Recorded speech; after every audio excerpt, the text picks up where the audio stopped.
În acest film, Pescar Mehedințeanu o să vă prezinte o montură pentru caraș și crap, botezată în mod original Nemiloasa. Montura a fost utilizată pe diferite bălți și pe Dunăre de către Neanaie din Rast, care nu ne-a trimis o fotografie, însă asta nu ne oprește să-i dăm un like ca și la ceilalți colaboratori ai noștri.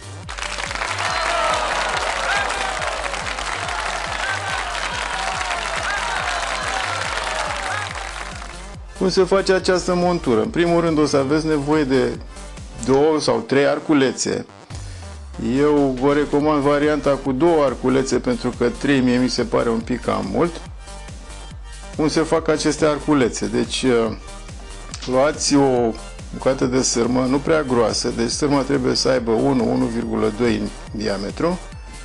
O îndoiți așa cu un clește la aproximativ 1,5 cm de capăt. Aveți grijă să-i lăsați aici jos unul de care să puteți lega în continuare nylonul.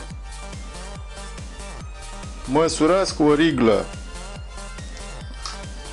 aproximativ 4 jumate. Nu să mergem pe varianta cu 4 jumate noi. Țineți degetul pe poziția aia.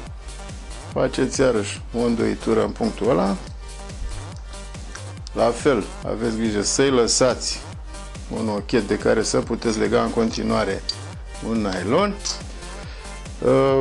Rabatați firul la 90 de grade așa. Bun.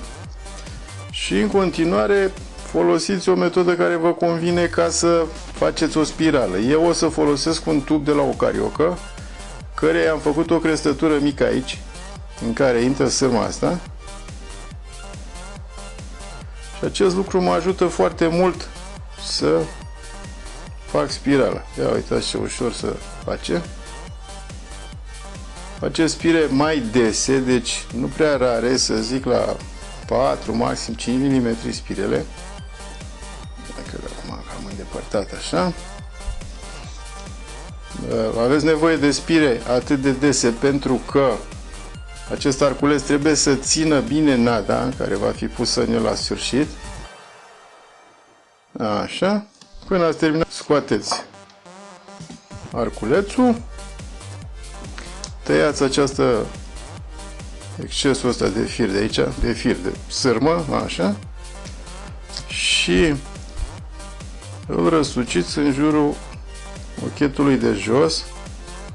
O puteți să lăsați și așa, dar e bine să-l întuiți un pic ca să nu vă fugă de acolo. Bineînțeles.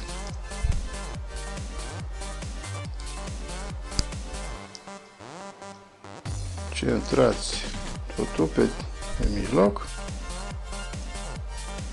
Și ăsta e un arculeț. Așa cum v-am zis, să vă trebuiască 2 arculețe sau chiar 3 dacă doriți.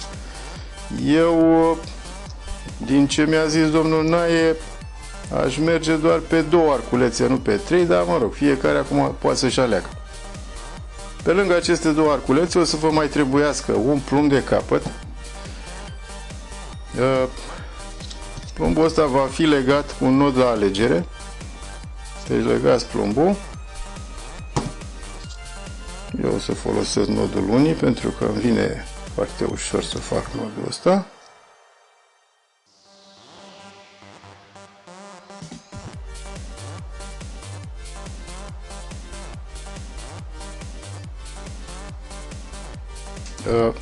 Deci, scurtați în momentul ăsta, scurtați firul, lăsați așa o bucată de, să zic, 25 de centimetri și în continuare prindeți unul dintre arculețe pe fir. Montura e originală prin faptul că folosește 2 arculețe în care puteți să puneți momeli cu arome diferite. Și Neanaie ne-a zis că cu ajutorul Nemiloasei a dat recital la 2 tipi care pescuiau cu coșulețe de feeder, cărora nu le venea să creadă ce vedeau cu ochii lor. Primul arculeț trebuie legat la o distanță de aproximativ 15 cm de plumb. La fel, utilizați un nod care vă convine.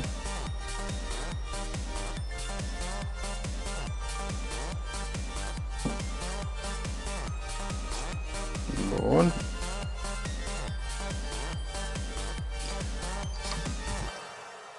În continuare, de capătul arculețului legăm iarăși o bucată de fir. Așa. Aceeași chestie, nodul care vă convine dumneavoastră.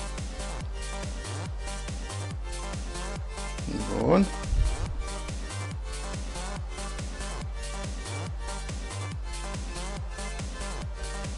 Până aici sper că e clar. Acum, la o distanță de încă 10-15 cm, vom lega cel de-al doilea arculeț. Aceeași manevră. Vedeți că nu e o montură complicată. Deci 10-15 cm, al doilea arculeț. Ce vreau să vă spun, arculețele astea, odată încărcate, cântăresc ceva la vreo 30 de grame, am înțeles. Dacă sunt două, dacă sunt trei, cântăresc vreo 45 de grame, aproximativ. Așa. Și singura recomandare pe care ne-a dat-o domnul Nae a fost să utilizăm un plumb mai greu decât suma greutăților celor 2 sau 3 arculețe, dacă doriți să folosiți 3. Deci plumbul va avea minim 45 de grame. Puteți să folosiți și plumbii de formă rotundă dacă doriți, asta dacă pescuiți pe bălți. Dacă pescuiți pe Dunăre, un plumb plat. Bun. Iar la capătul de sus, aici vom lega în continuare încă un fir. Așa. Cu ultimul fir de la ultimul arculeț. Montura va fi atașată de linia principală cu ajutorul unei agrafe cu vârtej, bineînțeles,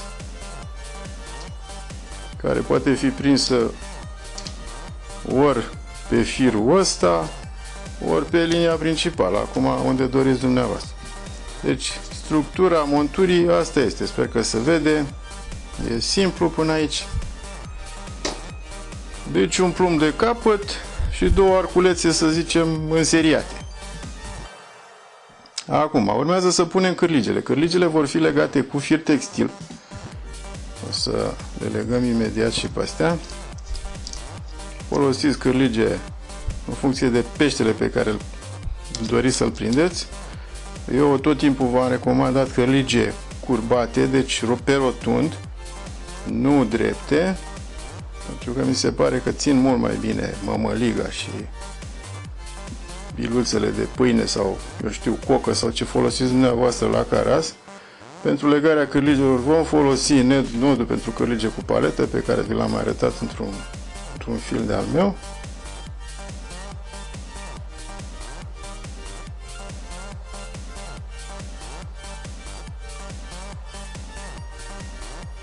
Cârligele astea trebuie legate cu un forfac foarte scurt.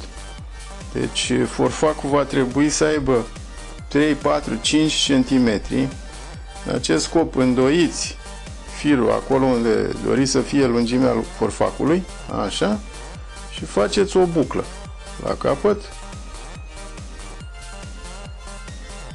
O buclă mică. Bineînțeles, tăiați firul ăsta lung de aici, dar nu vă mai trebuie.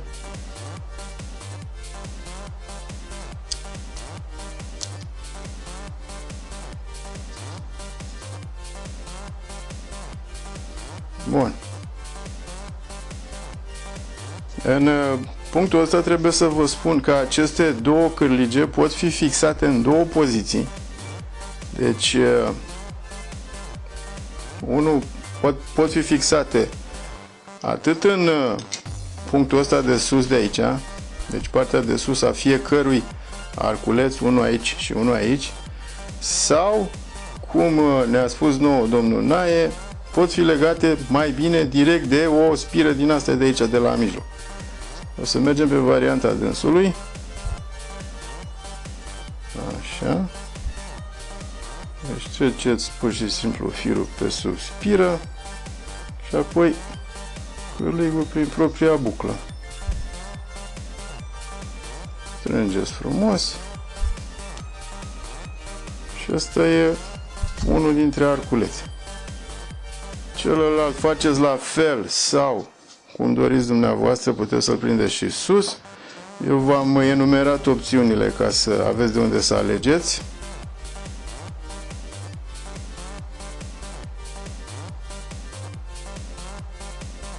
Trebuie să vă mai spun că în aceste arculețe trebuie o nadă colantă, deci trebuie să fie lipicioasă, să stea în ele.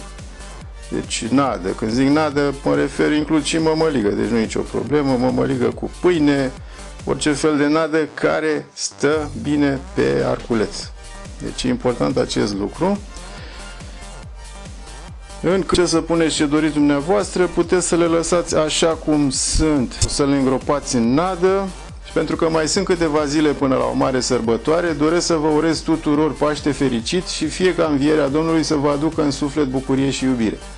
Cam asta e, vă doresc fir întins, vizitați site-ul Pescar Mehedințean și nu uitați să vă abonați!